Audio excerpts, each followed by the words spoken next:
The 5 most controversial ideas in the study of consciousness, Part 2, Substance Dualism and the Interaction Problem. Hello, curious humans. Last week, I had dinner with my nephew. He's 8. All boys his age, I am told, will not stop talking about Ghostbusters. My nephew is no exception. We played Ghostbusters. I was the ghost, I got slimed, and all was right with the world. Until it wasn't. It was entirely my fault, of course. I'm sure it had something to do with me asking the wrong question. Or maybe I was being too sciencey again, Auntie Susie. But we'll get to that later. This week in When Life Gives You AI, we're continuing our series on the 5 most controversial ideas in the study of consciousness with Part 2, Substance Dualism and the Interaction Problem. Substance dualism is the theory of consciousness proposed by René Descartes, who is most famous for the statement, "I think, therefore I am."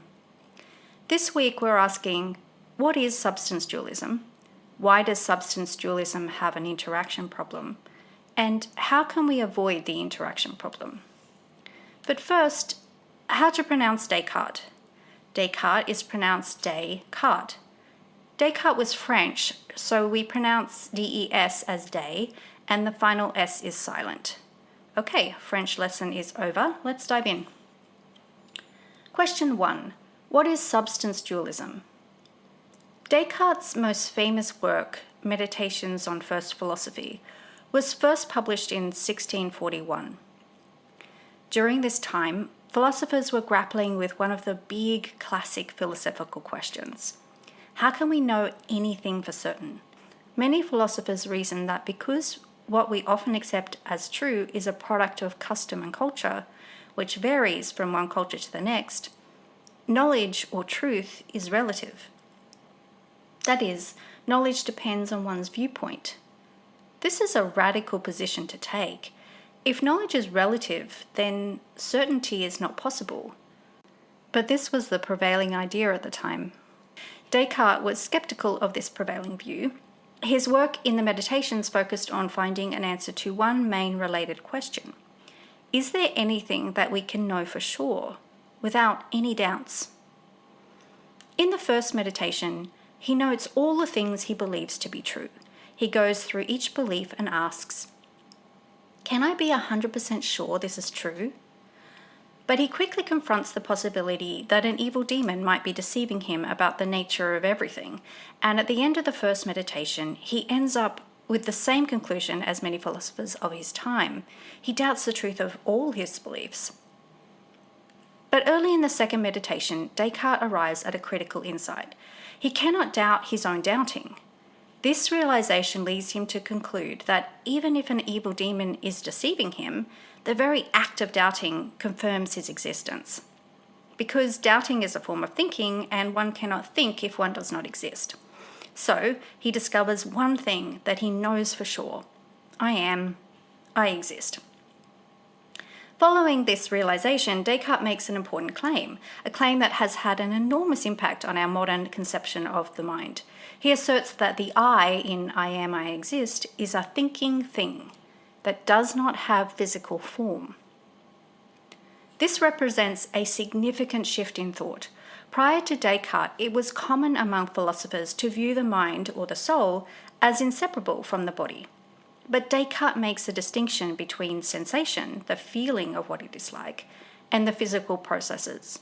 By differentiating sensation from the physical, Descartes laid the groundwork for substance dualism, the idea that our world is made up of 2 distinct substances, physical substances like matter and non-physical substances like minds. An idea that dominates much of the philosophical discussion about consciousness to this day. Question 2. Why does substance dualism have an interaction problem? The concept of non-physical things poses an interesting conundrum. We can't see non-physical things. We can't measure them. They don't take up space. They have no physical properties at all. That's what non-physical means. Non-physical things are not really things at all, not in the way we would want them to be if we wanted to study them like scientists. Indeed, many would argue there are no such things as non-physical things. My nephew tells me that ghosts are non-physical things. They don't have a body, I am told. They do what non-physical things do, apparently. They go through walls just before you're about to zap them with your particle thrower. A particle thrower, I am told, is the blaster attached to your proton pack. These non-physical ghosts are hard to catch. I'm not a very good ghost, I am told.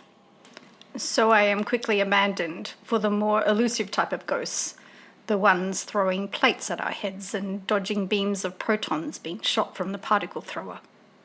It was at this moment, amid the imaginary plate throwing, that I made my big mistake. It wasn't my finest moment, and I'm embarrassed to admit it. I asked the wrong, very wrong question. How can a ghost both be able to go through walls and pick up plates? Why doesn't the ghost's hand just go through the plate? Yes, I know. What type of auntie do I think I am? Too sciencey, indeed. In The Passions of the Soul, Descartes argues that the mind is a ghostly soul that is tethered to the body at the pineal gland in the brain. He chose the pineal gland because he noticed that information comes into the brain in twos. We have 2 eyes, 2 ears, 2 hands, etc.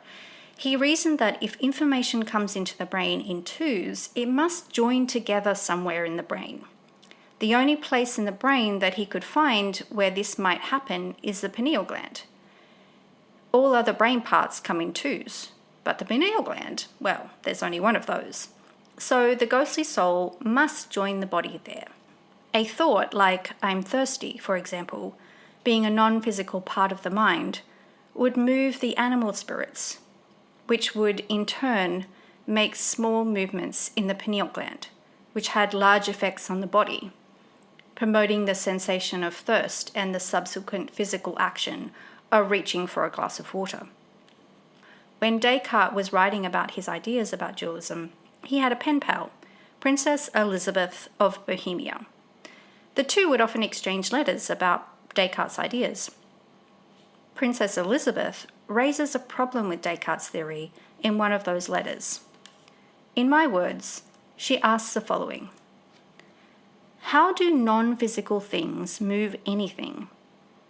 It seems to me that for something to be moved, it needs to move itself, or it needs to be pushed or pulled by something that is physical. But you have claimed that the mind is non-physical. It takes up no space. How can a non-physical thing that takes up no space have any effects on the physical world at all? This is the interaction problem, and it's a big problem. Although Descartes' idea of the mind as separate from the body is currently one of the more popular theories of consciousness, no one has found a scientifically satisfactory way to solve the interaction problem. To solve the interaction problem, we would need to find a mechanism that goes beyond the current laws of physics. There is no empirical evidence of such a mechanism.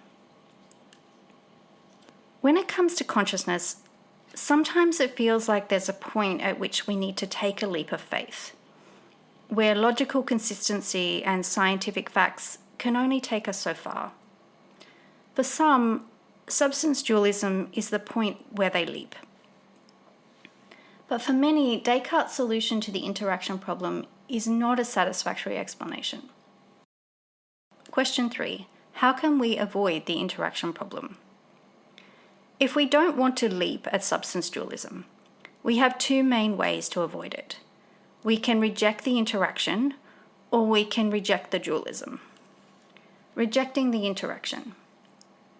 We could keep the idea that the mind and the brain are separate substances, but reject the idea that they interact. 2 notable theories under this umbrella are parallelism, which suggests that the mind and the brain are in harmony but don't interact causally, or epiphenomenalism, which proposes that the brain influences or emerges from the mind, but the mind has no influence on the brain. It's a one-way relationship. Rejecting the dualism. Alternatively, we could reject the idea that the mind and the brain are separate substances. We could do this in a few different ways. We could argue for a form of property dualism, where the mind is not a separate substance but a set of properties that emerge from or are inherent to the brain. This perspective retains a dualistic view of the mind and matter, but doesn't claim that the mind is a separate substance. Alternatively, we move to some form of monism, which means we reject the dualistic separation altogether. There's just one substance. This could lead to either physicalism, where everything is ultimately physical, or a more radical stance that everything is non-physical. To sum up, the biggest challenge for substance dualism is the interaction problem, and the biggest challenge for playing Ghostbusters is not questioning the physics of ghostly plate handling. Thanks for being here. In part 3 of our series on the 5 most controversial ideas in the study of consciousness, we'll explore solipsism, the idea that only my mind exists. Until next week, goodbye.